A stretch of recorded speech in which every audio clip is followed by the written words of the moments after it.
அனைவருக்கும் வணக்கம். CSR mathematics December 2025 இருந்து கேட்ட ஒரு முக்கியமான ப்ராப்ளம் பார்க்க போகிறோம். ஸோ இந்த ப்ராப்ளம் பார்த்தீங்க அப்படின்னா காம்ப்ளெக்ஸ் அனாலிசிஸ் இருந்து கேட்டிருக்காங்க. கான்டோர் இன்டகிரேஷன் ஓரியன்டான ப்ராப்ளம். ஸோ ப்ராப்ளம் என்னன்னு பார்த்தலாம்.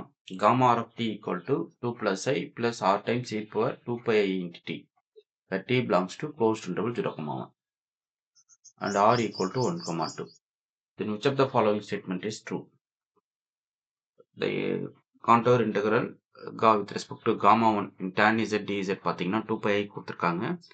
அடுத்து with respect to gamma 1 tan z dz பார்த்தீங்கன்னா -2πi சொல்லியிருக்காங்க. with respect to gamma 2 tan z dz பார்த்தீங்கன்னா 2πi. with respect to gamma 2 tan z dz பார்த்தீங்கன்னா -2πi. ஓகே, ஸோ இந்த 4 option ட்ரூன்றதை கண்டுபிடிக்கணும். ஸோ ஃபர்ஸ்ட் வந்து இந்த கான்டோர்ன்றதை நீங்கள் கரெக்டாக ஸ்பெசிஃபை பண்ணிட்டீங்க. with respect to R1 R2க்கு நீங்கள் போட்டீங்க அப்படின்னா அது ஆரோட வேல்யூ 1,2க்கு நீங்கள் இந்த கான்டோர் நீங்கள் வரைஞ்சிக்கிட்டீங்க அப்படின்னாவே போதுமானது. இந்த ப்ராப்ளத்தை ஈஸியாக நீங்கள் அட்டன் பண்ணிடலாம். ஓகே, ஸோ எப்படி நான் சொல்கிறேன், ஜஸ்ட் கவனிங்க. இப்போது ஜஸ்ட் இது காமா ஆஃப் டி டிஃபைன் பண்ணியிருக்காங்க இல்லையா. ஜஸ்ட் இந்த gamma of t gamma r of t equal to 2 + i + r e power 2πi into t. Okay, so இது எப்படி பார்க்கலாம் அப்படின்னா ஜஸ்ட் இது ஒரு இசட்டாக எடுத்துக்கங்க. Z minus of 2 + i equal to r e power 2πi into t. Okay, so இப்போ absolute value போட்டால் நான் கிடைக்கும் mod z minus 2 + i into r into absolute value of 2πi into t கிடைக்கும். ஸோ ஒரு வேல்யூ வந்து நமக்கு 1. So mod z minus 2 + i equal to r கிடைக்கும். ஆக்சுவலாக இது ஒரு சர்க்கிள். ஸோ சர்க்கிள் வந்து சென்டர் வந்து 2 + i அதாவது 2,1 சொல்லியிருக்காங்க. ரேடியஸ் வந்து r. ஓகே, ஸோ அப்போது இப்போ சென்டர் பாருங்கள், இதுலேருந்து சென்டர் வந்து 2,1 தெரியுது. ரேடியஸ் என்ன சொல்லியிருக்காங்கன்னா ஆர்னு சொல்லியிருக்காங்க. கரெக்டாக? ஸோ இப்போ இந்த ஆரை சேஞ்ச் பண்ணி பார்க்கணும், அதுதான் ரொம்ப முக்கியம். ஓகே, ஸோ ஃபஸ்ட்டு இந்த டயக்ராம் போட்டுருங்க. இந்த கான்டோர் டயக்ராம் போட்டிங்கன்னா வேலை முடிஞ்சிச்சு. ஜஸ்ட் என்ன பண்ணியிருக்கேன், இந்த காமா ஆஃப் டீயை வந்து ஒரு சர்க்கிளாக கன்வெர்ட் பண்ணுறதுக்கு ஜஸ்ட் நான் என்னுடைய சிம்பிளிஃபிகேஷன் பண்ணிக்கிட்டே வரேன். ஸோ சென்டர் கண்டுபிடிக்கிறேன், ரேடியஸ் என்னன்னு தெரியுது. ஓகே, ஸோ இப்போ இந்த போர்ஷன் நம்ம எரேஸ் பண்ணிக்கலாம். இப்போது நம்ம வந்து இந்த சர்க்கிளை வரைஞ்சிடலாம். பாருங்க, ரொம்ப முக்கியம் அது. ஸோ 0 1 2 3 4. ஸோ -1 -2 1 2 3 4. ஓகே, ஸோ நமக்கு இது மட்டும் போதும். இப்போ சென்டர் வந்து 2,1 எக்ஸ் ஆக்சிஸில் 2 ஒய் ஆக்சிஸில் 1னா அது நிற்கும். இதுதான் சென்டர். இந்த கர்வோடைய சென்டர் வந்து இது. ஓகேங்களா, ஃபைன். இப்போ ரேடியஸ் வந்து ஃபர்ஸ்ட் ஆர் ஈக்குவல் டு 1க்கு பார்ப்போம். ஆர் ஈக்குவல் டு 1க்கு பாருங்கள். ஸோ இங்கேருந்து 1 யூனிட் ரேடியஸ், ஸோ இங்கே வரும். ஸோ இதுலேருந்து 1 யூனிட் ரேடியஸ்னால் இங்கே வரும். அதுக்கப்புறம் இதுலேருந்து 1 யூனிட் ரேடியஸ்னால் இது வரும். இதுலேருந்து 1 யூனிட் ரேடியஸ்னால் இது. அப்போ உங்களுடைய சர்க்கிள் பார்த்தீங்கன்னா அதுதான். So with respect to r equal to 1 கேஸுக்கு நீங்கள் பார்க்குறீங்க. கரெக்டுங்களா? ஃபைன், நல்லா கவனிக்கணும், ரொம்ப முக்கியமான பாயிண்ட். ஸோ இது வந்து இந்த 1லேருந்து இப்படி கிராஸ் ஆகுது இல்லையா. இது வந்து ஆக்சுவலாக இந்த இங்கேருந்து 1 யூனிட்டுக்கான ரேடியஸ், இங்கேருந்து இது 1 யூனிட்டுக்கான ரேடியஸ், இங்கேருந்து இது 1 யூனிட்டுக்கான ரேடியஸ், இங்கேருந்து இது 1 யூனிட்டுக்கான ரேடியஸ். ஸோ இதான் என்னுடைய first part of the circle, அதாவது ஆர் ஈக்குவல் டு 1 கேஸ்க்கு. ஓகே, இப்போ அதுவே ஆர் ஈக்குவல் டு 2 கேஸ் நம்ம பார்க்கணும் இல்லையா. இதே சென்டர் தான், பட் ஆர் ஈக்குவல் 2க்கு அப்படின்னா இங்கே 2 யூனிட் ஓடியாந்துடும். அதுக்கப்புறம் இங்கேருந்து 2 யூனிட் பார்த்தா இங்கே நிற்கும். ஸோ இதுலேருந்து 2 யூனிட் பார்த்தா இங்கே கிராஸ் ஆகும். இதில் வந்து எட்ஜ் டச் பண்ணணும். அதுக்கப்புறம் இதுலேருந்து 2 யூனிட் பார்த்தீங்கன்னா இங்கே. அப்போ இந்த சர்க்கிளை நம்ம என்ன பண்ணிக்கலாம், ட்ரா பண்ணிக்கலாம். ஓகே, இது வந்து ஆர் ஈக்குவல் டு 2 கேஸ்க்கு. நல்லா கவனிக்கணும், ரொம்ப முக்கியமான விஷயம். இப்போ 2 சர்க்கிளோடைய ரீஜன் நமக்கு தெரிஞ்சிச்சு. இப்போ உங்களுடைய ஃபங்க்ஷன் பாருங்கள், tan z எல்லாத்துலேயும் tan z tan z tan z tan z. So tan z எடுத்துக்கோங்க. இது வந்து sin z by cos zன்னு எழுதிக்கலாம். ஸோ இதுக்கு வந்து சிங்குலாரிட்டி வேணும் அப்படின்னா cos z equal to 0 போட்டு பார்க்கணும். ஸோ நமக்கு z equal to 2n plus 1 pi by 2. So at multiple of pi by 2 எல்லாமே என்ன வரும்? சிங்குலர் பாயிண்ட்ஸ் தான். ஓகே. ஸோ இப்போ n equal to உங்களுக்கு 0 கேஸ் கொடுத்தீங்கன்னா z ஓட வேல்யூ வந்து pi by 2. ஸோ இது வந்து நத்திங் பட் 1.57 இல்லையா? அதாவது 3.14 divided by 2 போட்டிங்கன்னா 1.57 வரப்போகுது.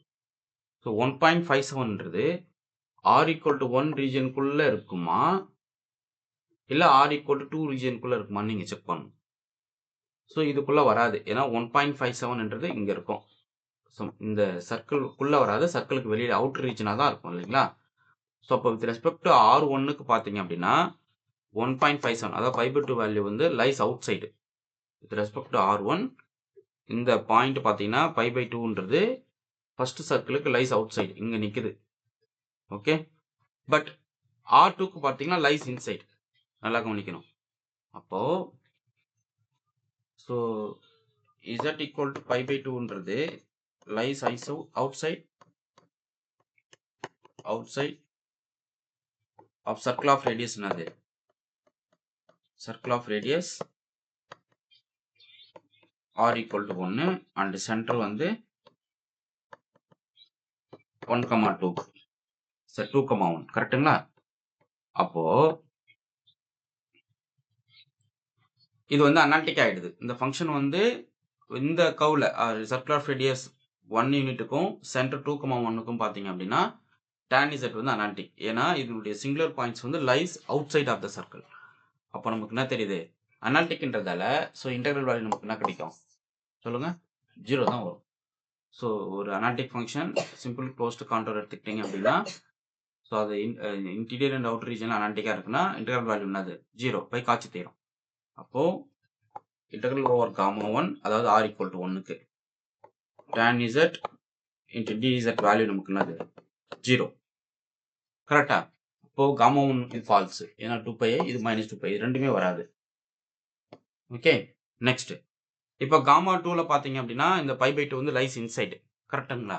ஏன்னா சர்க்கிள் ஆஃப் ரேடியஸ் 2 யூனிட்டுக்கு சென்டர் 2,1 பார்த்தீங்க அப்படின்னா π/2ஓட வேல்யூ வந்து லைஸ் இன்சைடு. அதாவது இந்த அவுட்டர் ரீஜன் இதுதான் சர்க்கிள் ஆஃப் ரேடியஸ் வந்து உங்களுக்கு என்னது 2 யூனிட்ஸ்க்கான சர்க்கிள் ஆஃப் ரேடியஸ் வந்து இந்த ரீஜியனு. ஸோ அதுக்குள்ளே பார்த்தீங்கன்னா இந்த π/2ன்றது லைஸ் இன்சைடாக இருக்கும். கரெக்டுங்களா? அப்போது இது லைஸ் இன்சைடுன்றதால இந்த இது வந்து நீங்கள் ரெசிடியூ போட்டாகணும். கரெக்டுங்க தானே? ஸோ இதுக்கு கரஸ்பாண்டிங் ரெசிடியூ பார்க்கலாமா? tan zக்கு பாருங்க. ஏன்னா இந்த π/2 வந்து lies inside in circle of radius R2 r equal to 2 கேஸ்க்கு. கரெக்டாக? அப்போது உங்களுடைய f of z அந்த இடத்துல sin z by cos z. இது எல்லாமே சிம்பிள் போல்.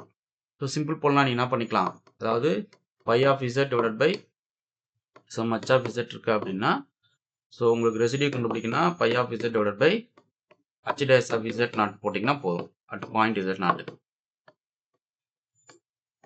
ஓகே. ஸோ ரெசிடியூ கண்டுபிடிக்கிறது. அப்போது இங்கே பாருங்கள் h of zன்றது cos z. Just cos z ஒரு டைம் டிஃபரன்ஷியேட் பண்ணுறீங்க. ஓகே. அதான் ரெசிடியூ கண்டுபிடிக்கிறது. ஏன்னா எல்லாமே simple pole. z equal to π/2ன்றது சிம்பிள் போல் இந்த ஃபங்க்ஷனுக்கு. அப்போது இதுதான் என்னுடைய z நாட். ஸோ ரெசிடியூ வேணும்னா sin z பை இந்த ஃபங்க்ஷனோட டெரிவேட்டிவ் மைனஸ் sin z வரும். அப்போ இது கேன்சல் பண்ணிக்கலாம். அப்போ வேல்யூ என்ன கிடைக்கும் உங்களுக்கு? -1. இப்போ residues of f of z பார்த்தீங்கன்னா வேல்யூ என்ன கிடைக்குது? -1 கிடைக்குது. ஓகே. அப்போ சம் ஆஃப் ரெசிடியூஸ் பாருங்க போங்க integral over gamma 2 tan z dz equal to 2π times sum of residues. sum of residuesனா இது மட்டும்தான் காமா 2ல. அப்போ -1. அப்போ -2πன்றது தான் கரெக்ட். ஸோ அப்போ எந்த ஆப்ஷன் வரும்? ஆப்ஷன் 4 தான் correct. Okay. Third false. So அப்போ நீங்கள் என்ன பண்ணணும்? கொடுத்துருக்க ரீஜனை வந்து நீங்கள் வரைஞ்சிக்கிட்டீங்கன்னா போதும். ஸோ சிம்பிளாக அதுக்கு நீங்கள் ஆன்சர் பண்ணிடலாம். இது ரொம்ப முக்கியமான கொஸ்டின். ஸோ இது ரிலேட்டடான கொஸ்டின்ஸ் நிறைய நாங்கள் வீடியோ போட்டிருக்கோம். காம்ப்ளெக்ஸ் அனாலிசிஸில் வந்து கிட்டத்தட்ட ஒரு 200 வீடியோ கிட்ட நாங்கள் வந்து காம்ப்ளெக்ஸ் அனாலிசிஸ்க்கே நிறைய கான்செப்ட் கொடுத்து வீடியோ போட்டிருக்கோம். ஸோ பிளேலிஸ்ட் வாட்ச் பண்ணுங்கள். எல்லாமே பிளேலிஸ்ட் கண்டென்ட்டில் ஆட் பண்ணி கொடுத்துருக்கோம். ஸோ அதை நீங்கள் ஜஸ்ட்டு ஃபாலோ பண்ணால் போதுமானது. அதே போல் டெஸ்ட் பேட்ச் அட்டன் பண்ணுங்கள். டெஸ்ட் பேட்ச் சீரியஸ் கொடுத்துட்டு வரோம். ஸோ நீங்கள் டெஸ்ட் பேட்சும் நீங்கள் ஜாயின் பண்ணிக்கலாம். சிஎஸ்ஆர் மேத்தமெட்டிக்ஸ்க்கு every week Sunday test schedule போட்டிருப்பேன். ஸோ அதுபடி நான் உங்களுக்கு வந்து கொஷின்ஸ் வந்து குரூப்பில் போட்டுருவேன். அதே போல் UG TRB, PG TRB, polytechnic TRB எல்லாத்துக்குமே டெஸ்ட் பேட்ச் போட்டுட்டு வரேன். ஸோ இது பார்த்தீங்கன்னா உங்களுக்கு polytechnic TRB test series question every week உங்களுக்கு வந்து வெட்னஸ்டே சண்டே வந்து பாலிடெக்னிக் வந்து உங்களுக்கு வந்துடும். அதனுடைய டெஸ்ட் பேட்ச் சீரியஸ். அடுத்து பார்த்தீங்கன்னா யூஜி டிஆர்பிக்கு தனியாக டெஸ்ட் பேட்ச் போயிட்டுருக்கு. ஸோ இது ஃபுல்லாக பார்த்தீங்கன்னா யூஜி டிஆர்பிக்கு இது பார்த்தீங்கன்னா every week Wednesday Sunday Friday Sunday இந்த டேயில் வந்து உங்களுக்கு வந்து டெஸ்ட் கொஷின்ஸ் வந்து கண்டென்ட்டை கொடுத்துட்டு குரூப்பில் போஸ்ட் பண்ணிவிடுவேன். ஓகே, ஸோ வேணுன்றவங்க என்னுடைய டெஸ்ட் பேட்ச் குரூப்பில் ஜாயின் பண்ணிக்கலாம். அதே போல் பிஜிடிஆர் மேத்தமெட்டிக்ஸ்க்கும் டெஸ்ட் பேட்ச் போயிட்டுருக்கு. இன்ட்ரெஸ்ட் இருக்கிறவங்க டெஸ்ட் பேட்சில் ஜாயின் பண்ணுங்க. ஓகே, உங்களுக்கு எம்சிக்யூ புக்லெட் தனியாக ரெடி பண்ணியிருக்கேன். ஸோ ப்ராக்டிஸ் கொஷின்ஸோட டெஸ்ட் பேட்ச் கொஷின்ஸோட நான் என்ன பண்ணியிருக்கேன், எம்சிக்யூஸ் வந்து ஒரு 5000 கொஷின்ஸ் ரெடி பண்ணியிருக்கேன். ஸோ யூஜிடிஆர்பி மேத்தமெட்டிக்ஸ்க்கு வேணுன்றவங்க அந்த புக்லெட்டை வாங்கி படிக்கலாம். Okay fine. உங்களுக்கு இந்த வீடியோ பிடிச்சிருந்தா லைக் பண்ணுங்க, கமெண்ட் பண்ணுங்கள், உங்கள் ஃப்ரெண்ட்ஸுக்கு ஷேர் பண்ணுங்கள். தேங்க்யூ.